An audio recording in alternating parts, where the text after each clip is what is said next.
د کندوز ولایت د امنیه قومندانۍ چارواکي وایي د تیر په پرتله پولیس په نظامي چارو کې مسلکي شوي دي.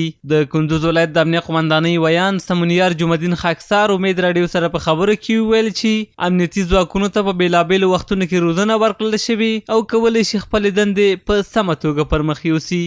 موږ دلته د پولیسو روزنتون لرو. هلته موږ پولیس استوو تر څو پورې په ښه توګه مسلکي شي. وروسته د مسلکي کېدو څخه هغوی د ښار او ولسوالیو امنیتي پوستو حوزو ته واستوو تر څو هغوی په دغه چک پوینټونو کې له ولسونو سره ښه سلوک وکړي، ښه چلند وکړي.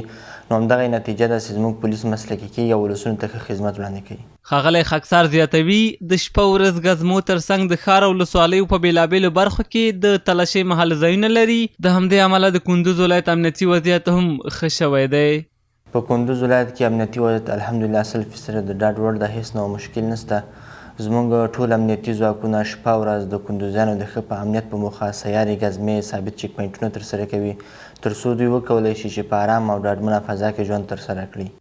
بلخوا د دې ولایت خلک هم د امنیتي ځواکونو له هڅو خوښ دي. د دوی پر وینا کندوز ولایت کې امنیت د پخوا په پرتله ښه شوی. دوی غوښتنه کوي چې اسلامي امارت دې پر نظامي ځواکونو لا کار وکړي تر څو په دې برخه کې شته نیمګړتیاوې پای ته ورسیږي. په کندوز ولایت کې په دې وروستیو کلونو کې امنیتي ځواکونه مسلکي شوي دي. موږ تاسو ګورو چې دوی ته سیمینارونه ورکول کېږي، دوی ته روزنه ورکول کېږي په بېلابېلو برخو کې. له دې سره په کندوز ولایت کې د جنایي جرمونو کچه هم راټیټه شوې ده. موږ تاسو وینو چې په هر ځای کې چک پوینټونه دي، امن ټینګ دی، خوندي دی او خلک په هوسا سره ژوند کوي. نسبت بعد 3 سال قبل وضعیت تکنیکی و مسلکی نیروهای امنیتی خوبتر است، اما با تلاش بیشتر ضرورت داره که رهبرای امارات اسلامی و رهبرای کندوز در قسمت تامین امنیت و مسلکی سازی پلیس، اردو و امنیت ملی تلاش کنند که تا اوها به شکل خوبتر و بهترش مسلکی شوند.